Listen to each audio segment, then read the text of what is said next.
Nama saya Andrea Perestu, umur saya 20 tahun with 30 years experiences. Jadi in total 50 years. Background saya sebenarnya bukan chef. Saya dulu akademisi selama hampir 12 tahun di Delft University of Technology in Holland.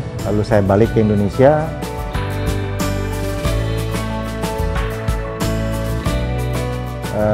Karena memang hobi saya masak, awalnya memang saya suka ngundang temen untuk makan, dinner gitu.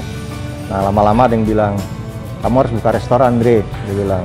Karena kita nggak mungkin dikasih makan gratis terus, jadi kita harus bayar. Nah, itulah startingnya Java Negra. Java Negra sudah jalan 9 tahun, tahun ini. Dan kita punya, sebelum pandemi itu kita punya 10 restoran. Tapi sekarang waktu pandemi kita ada tutup 3. Tapi kita baru buka 1 nih, namanya Biang Keladi.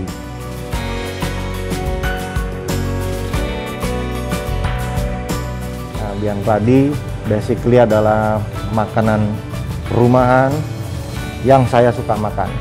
Juga dengan restoran-restoran saya yang lain, saya biasa selalu bikin restoran yang masakannya adalah masakan-masakan yang saya suka makan. Jadi saya nggak pernah jual menu yang saya nggak terlalu suka, gitu. Itu bisa dicek. Nah, jadi emang saya itu memang tukang makan, agak sedikit rakus juga, makanya perutnya agak gemuk gitu. Nah, jadi emang saya hobi makan.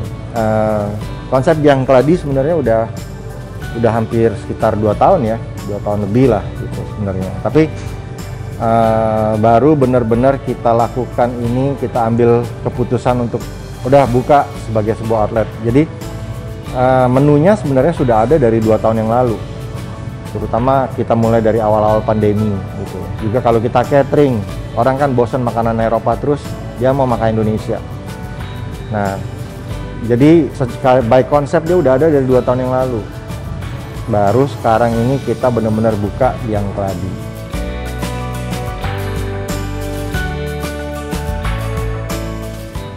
Bedanya Biang Keladi dengan restoran yang lainnya, meskipun sesama Indonesia, yang ini tuh lebih bersifat sebagai kedai makanan siap saji dan makanan-makanan ringan. Jadi di sini misalnya kita mau nasi campur ada, tapi kayak di Daun Muda itu benar-benar yang buat family style, makan bersama gitu. Pesen sayur beberapa gitu, dishnya lalu dimakan bersama-sama. Dan semuanya itu dikerjakan langsung waktu dipesan. Kalau di Biang Keladi itu makanan-makannya udah kita prepare dulu pagi, freshly prepare, lalu orang tinggal pilih apa yang dia inginkan. Dan juga di Biang Keladi ini akan banyak makanan-makanan ringan, jajanan yang saya suka. Misalnya saya suka mipo gitu. Di Singapura kan ada mipo, tapi kita di Sumatera Selatan juga ada mipo. Nah, saya suka lomi. Nah, saya bikinin lah lomi di sini gitu loh. Saya suka mie kocok, nanti ada mie kocok. Nah, ini makanan-makanan ini tidak bisa dilakukan di restoran kayak Daun Muda karena logiknya sangat berbeda, timnya juga berbeda. Jadi setiap restoran itu nggak bisa diraup semua. Nah, jadi kenapa ini saya pisahkan sesuai dengan nature-nya. Makanan-makanan yang bisa disiapkan lalu disajikan, itu namanya siap saji. Tapi ada makanan yang bersifat restoran, yaitu barangnya masih, ikannya masih hidup, diambil, dimasak dulu segala macam dalam porsi yang besar. Kalau ini porsinya kecil, sebagai seorang jomblo bisa makan di sini dengan tenang, enak, tanpa harus ditemenin siapa-siapa gitu.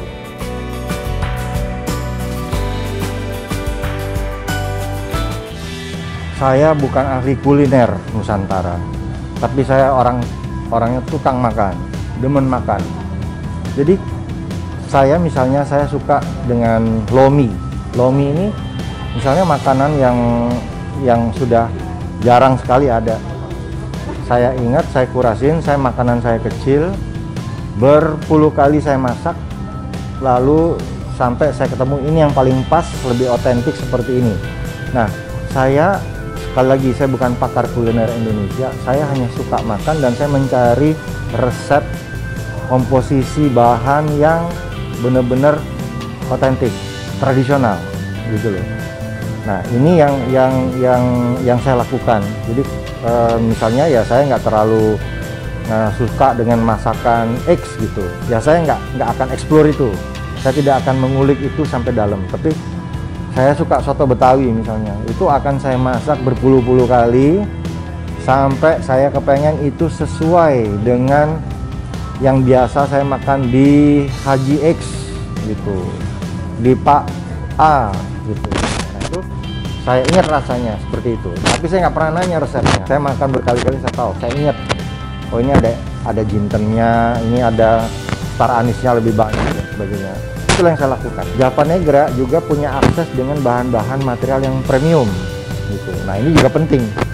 Sehingga saya langsung mengkonekkan itu dengan originalitas daripada bumbunya dengan material yang bagus gitu. Jadi kalau orang bilang, wah sayang dong Wagyu bisa dibikin rebus, ya buat untuk yang prime cut kita pakai buat Java Negra yang lain.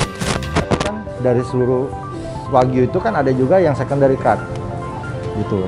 Kita harus memanfaatkan bagian-bagian itu dengan sebaik-baiknya supaya itu tidak jadi waste gitu. Nah, makanya juga ini juga penting.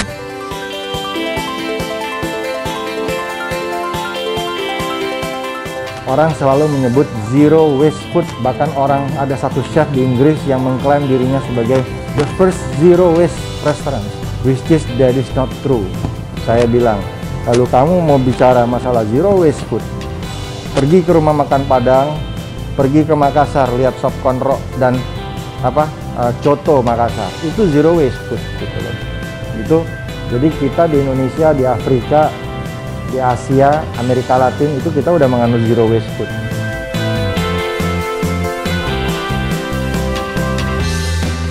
Semuanya signature makanan di Biang Keladi. Karena buat saya suka. Kadang hari ini saya bisa makan mie-po, besok saya bisa makan soto Betawi, lagi saya pengen makan nasi campur. Saya sendiri kadang-kadang kalau habis makan malam tuh, kayak berapa malam yang lalu, saya udah beli dari Biang Keladi, saya taruh di kulkas, malam-malam saya tinggal masukin mikro, saya makan mikro. It's my comfort food.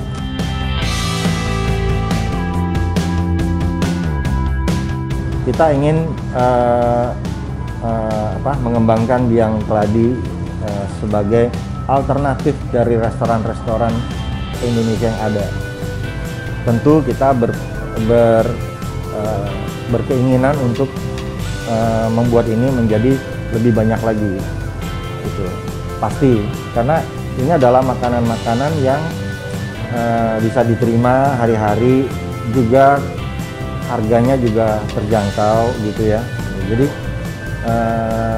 kita ingin mengembangkan Biang Keladi, itu udah pasti.